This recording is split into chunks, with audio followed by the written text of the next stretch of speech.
नमस्कार. मी नलिनी लिमये.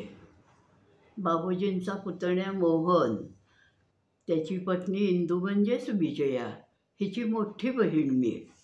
आज मी तुम्हाला बाबूजींच्याबद्दलचं माझं मनोगत सांगणार आहे. मोबाईलवर अलीकडं कुटुंबवत्सल बाबूजी असे अनेक भागात ऐकते आहे. त्याच्यात आपणही काही भर टाकावी असं मनात आलं आणि तो विषय तिथंच थांबायला लागला. पण आज जो आशूचा 13वा भाग मोबाईलवर ऐकला आणि वैजूनही गीत रामायणाबद्दलच्या रौप्य महोत्सवी आठवणी लिहायला प्रवृत्त केलं. आणि मन 1980 सालच्या गीत रामायणात रौप्य महोत्सवात अनुभवलेल्या असंख्य विचारात खोल जायला लागलं. तशी बाबूजी अर्थात सुधीर फडके यांच्याशी आमची सोयरी 1967 सालापासूनचीच. माझी धाकटी बहीण कुमारी इंदुमती विनायक सोवनी हिचा विवाह बाबूजींचा पुतण्या श्री मोहन यांच्याबरोबर थाटात पार पडला तेव्हापासूनचीच. फडके कुटुंबीय पूर्वी कोल्हापुरातच वास्तव्याला होतं. त्यावेळी आम्ही फक्त रेडिओवर अमुक गीताचा स्वर आणि गायक सुधीर फडके एवढंच ऐकत होतो. पण आता रेडिओवरचा एवढा मोठा गायक नावाजलेला लग्नासाठी आपल्या घरी येणार याचा आनंद खरंच गगनात मावत नव्हता. आणि योग्य वेळी तो दिवस उजाडला. चिरंजीव सौभाग्यकांक्षिणी इंदू आणि मोहन यांचा विवाह त्यावेळच्या प्रथेनुसार कोल्हापुरात विश्वीकर दत्त मंदिर गंगावेस कोल्हापूर इथं संपन्न झाला. येणाऱ्या प्रत्येकालाच सुधीर फडके नावाविषयी जबरदस्त आकर्षण होतं. लग्नात पाट रंगोळ्यांची पंगत जेवायला बसताच सर्वांनी बाबूजींना गाणं गाण्याचा एकच आग्रह सुरू केला आणि सर्वांना शांत बसायला सांगून सहस्र रूपे या 2 ओळी गीताच्या बाबूजींनी म्हणून दाखवल्या. सर्वांना इतका आनंद वाटला आणि श्रोताने त्यांनी नाराज केलं नाही हे केवढं मोठेपणा मनाचा. तेव्हापासून फडके घराण्याशी सोयरीक. प्रत्यक्ष बाबूजींची गाठ तशी फारशी पडली नाही, पण संपर्क मात्र होता. असेच दिवसामागून दिवस जात होते. संसार, मुलं, शाळा, अभ्यास, परीक्षा यात कधीही खंड पडत नव्हता. मुलांच्या बाबांच्या सरकारी नोकरी, घड्याळ म्हणजे घड्याळ आणि वर्तमानपत्रात गीत रामायण रौप्य महोत्सव पुण्यात मोठ्या प्रमाणात साजरा करणार असल्याच्या बातम्या झळकायला लागल्या. त्यातलं बातम्या वाचणे आणि कोडं सोडवणे हा रामायणाबद्दल वेगवेगळ्या बातम्या म्हणजे कार्यक्रमाची जागा नूतन मराठी विद्यालय. जमलेल्या लोकांना कार्यक्रम झाल्यावर बाहेर पडायला 3 ठिकाणाहून सोय. त्यापैकी प्रत्येक दाराला वाल्मिकी नगर, जानकी नगर अशी नावं दिलेली. आणि सगळं वाचून मनात फार चलविचल होत होतं की हा सगळा कार्यक्रम आपल्याला बघायला कसं जमणार असं वाटायचं. आणि दादा कोंडके, बाबासाहेब पुरंदरे वगैरे दिग्गज एकापेक्षा एक दिग्गज पाहुणे सगळे येणार होते. आणि त्या दादा कोंडके येणार त्या दिवशी बाबूजींनी सांगितलं आज आपल्याला मंडप मोठा करायला हवा हं. आणि त्यावेळी आम्ही कोल्हापुरातच असल्यानं कोल्हापुरातनं पुण्याला जाणं कसं शक्य आहे. मुलं शाळावादी आणि अवघड वाटत होतं. तरीसुद्धा पण मनातली जी तीव्र इच्छा होती ती स्वस्थ काही बसू देईना. आणि शेवट त्यांची नोकरी पुणे इथून लांब वाटायचं. अडचणीचा विषय करून क्षणभर जाणंही रहित करून टाकलं. पण दुसऱ्या क्षणाला अंतर्मनानं गप्प बसायचं नाही असं बजावलं.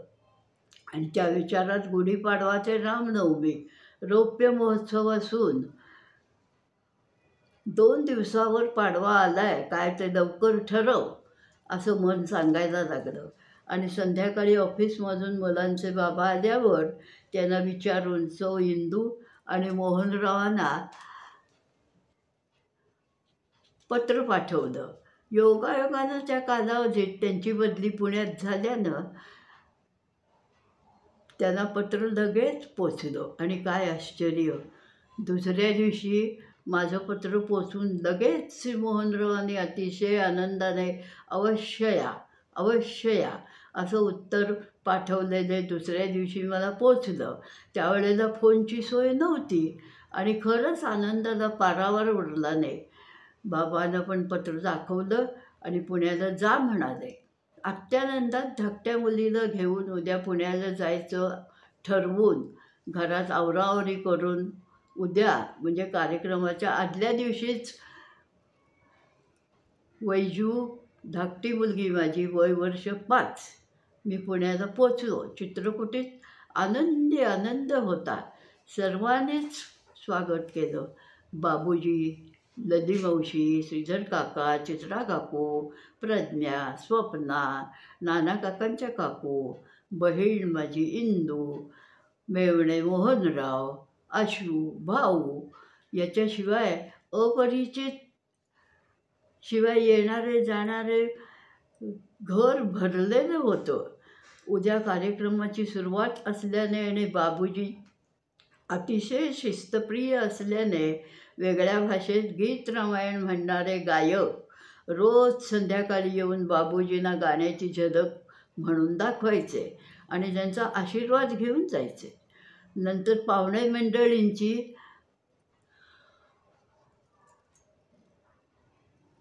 जेवणं आवरून आम्ही पण 10 वाजेपर्यंत कार्यक्रमाला जात असू. जाताना रोजच मी बघितलेली बाबूजींची सवय म्हणजे लदीमावशी आणि बाबूजी देवासमोर तुपाचं निरांजन लावून मिनिटभर डोळे मिटून देवाला नमस्कार करून बाहेर पडत असत. बरोबर गरम पाण्याच्या 2 बाटल्या असायच्याच. गेल्यावर अन्य भाषेतील आधी गीत रामायण म्हटल्यानंतर बाबूजी 10 मिनिटाचीच विश्रांती घेऊन नेहमीचं आपलं सुरू करत.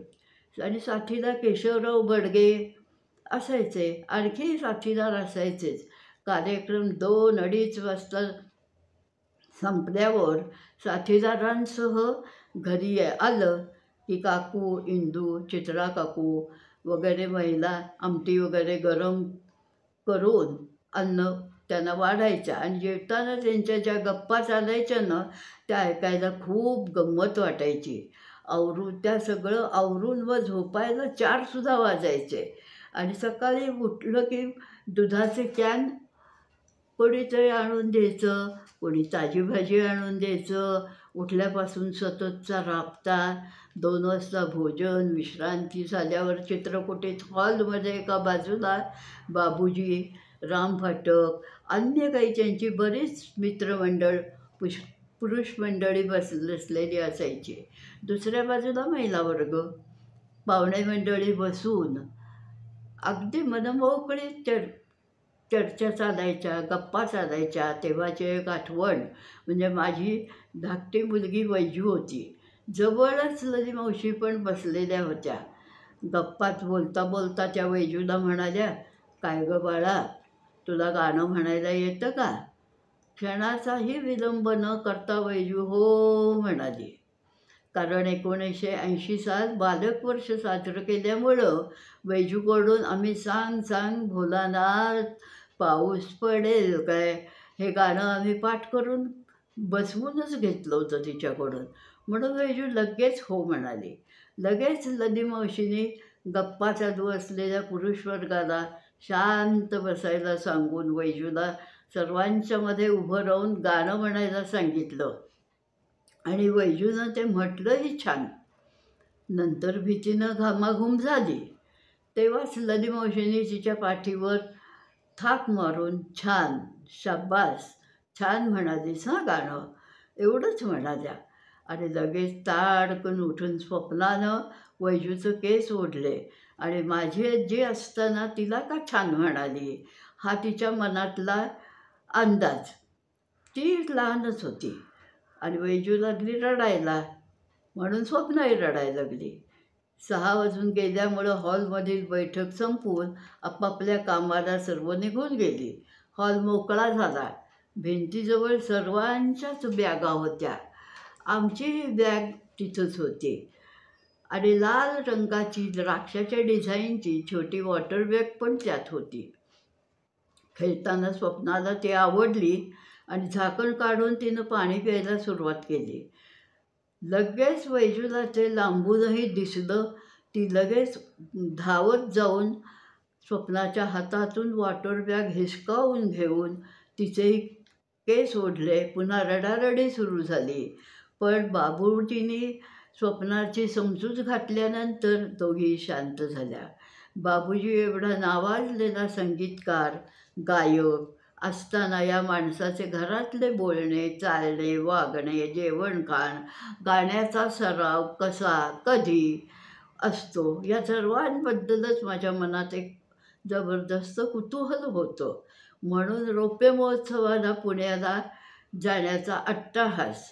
अशा तऱ्हेने रामनवमी केव्हा आली समजलंच नाही आणि सर्वांच्याच अंगात उत्साह संचारलेला होता आणि त्यावेळेला येताना मनात फक्त आनंद होता आणि सतत जे आठवायचं ते मौ पुरंदरेंनी एक कार्यक्रमाला जी उपमा दिली होती की आकाशातल्या सर्व चांदण्या मिळून 2 मुठीत धरून कार्यक्रमाची दृष्ट काढून टाकावी.